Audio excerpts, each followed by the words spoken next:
আন্তর্জাতিক নেশা মুক্তি ভারত অভিযান দিবস উপলক্ষে করণদিঘি থানার উদ্যোগে সচেতনতা পদযাত্রা। মাদককে না বলুন বার্তা। আগামী 26শে জুন আন্তর্জাতিক নেশা মুক্তি দিবস উপলক্ষে রায়গঞ্জ পুলিশ জেলার অধীনস্থ করণদিঘি থানার উদ্যোগে আয়োজিত হল মাদককে না বলুন বার্তাকে সামনে রেখে নেশামুক্ত ভারত অভিযান 2026 বিকশিত ভারতের পরিচয় কর্মসূচি। এদিন করণদিঘি থানার আইসি বাপন দাসের নেতৃত্বে থানার সর্বস্তরের আধিকারিক, সাধারণ মানুষ সহ বিশাল পুলিশ বাহিনী ও কর্তব্যরত সিভিক ভলেন্টিয়াররা রাস্তায় নেমে সচেতনতা পদযাত্রায় অংশগ্রহণ করেন। পদযাত্রার মাধ্যমে মাইকিং করে সাধারণ মানুষের কাছে মাদকাসক্তির ভয়াবহ ক্ষতিকর দিকগুলি তুলে ধরা হয় এবং একটি নেশামুক্ত, সুস্থ ও সচেতন সমাজ গড়ে তোলার বার্তা দেন করণদিঘির আইসি বাপন দাস। এদিন সচেতনতা পথযাত্রায় অংশ নিয়ে করণদিঘি থানার আইসি নাম সংযোজন করুন বলেন, এই সচেতনতা কর্মসূচির মাধ্যমে সাধারণ মানুষকে মাদক সেবনের ক্ষতিকর প্রভাব সম্পর্কে অবহিত করেন। সুস্থ শরীর, সুস্থ পরিবার ও সুন্দর ভবিষ্যৎ গঠনের জন্য নেশা থেকে দূরে থাকার আহ্বান জানানো হয়েছে। পাশাপাশি করণদিঘি থানার অন্তর্গত কোনো এলাকায় মাদক দ্রব্য পাচার বা মাদক সেবনের ঘটনা নজরে এলে সাধারণ মানুষকে থানায় তথ্য দেওয়ার অনুরোধ করা হয়েছে। অভিযোগকারীর পরিচয় সম্পূর্ণ গোপন রেখে প্রয়োজনীয় আইনানুগ ব্যবস্থা গ্রহণ করা হবে।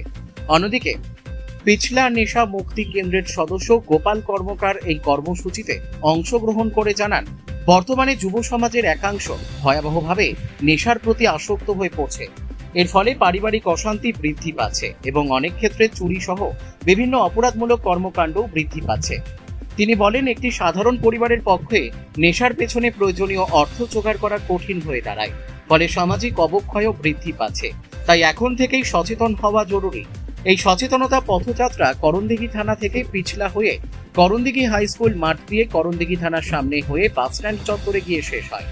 আয়োজকদের দাবি, আগামী দিনেও এই ধরনের জনসচেতনতামূলক কর্মসূচি আরো জোরদারভাবে চালানো হবে।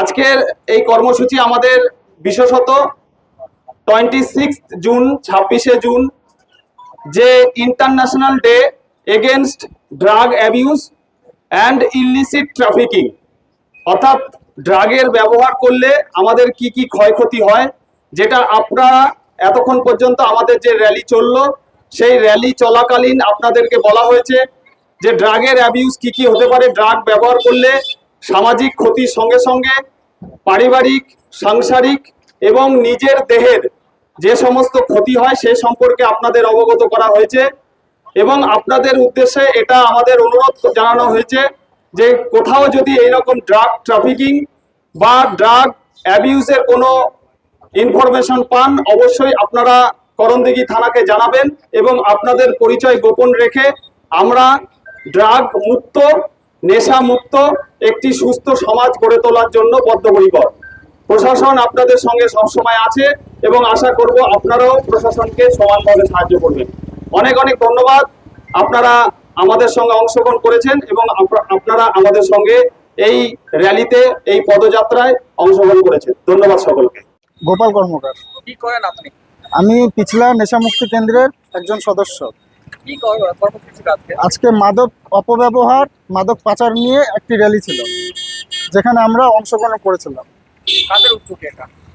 রায়গঞ্জ পুলিশ জেলার নির্দেশে করণদিঘি থানার উদ্যোগে। কোথা থেকে কোথায় রেডি হবে? এই র্যালিটা চালু হয়েছিল পিছলা থেকে করণদিঘি হাই স্কুল মাঠ হয়ে করণদিঘি থানা হয়ে আমরা করণদিঘি স্ট্যান্ডে এসে সমাপ্ত করলাম। কারা কারা অংশগ্রহণ করেছে? এইখানে করণদিঘি আইসি স্যার, আরও ওনাদের আরও আদার্স যারা স্যাররা ছিল, যারা তারা করণদিঘি থানার সমস্ত পুলিশ প্রশাসন। মূল উদ্দেশ্য কি? মাদকের অবৈধ পাচার, অপব্যবহার। আমাদের এই বার্তা দেওয়া এটাই, এই নেশার কবলে পড়ে এই যুব সমাজটা আস্তে আস্তে একদম ধ্বংসের পথে চলে যাচ্ছে। কারণ এই নেশার কবলে পড়ে বাড়িতে, সংসারে ক্যাচাল, অশান্তি। এই নেশার ইস্যুতে পড়ে কেউ চুরি করছে, ছিনতাই করছে। কারণ নেশায় যেই পরিমাণে টাকা দরকার একটা নর্মাল ফ্যামিলি সেই পরিমাণে টাকা কামাতে পারবে না, পারলেও পার ডে সম্ভব না তাদের 1000-1500 টাকা দিয়ে নেশার টাকা দিয়ে চালানো।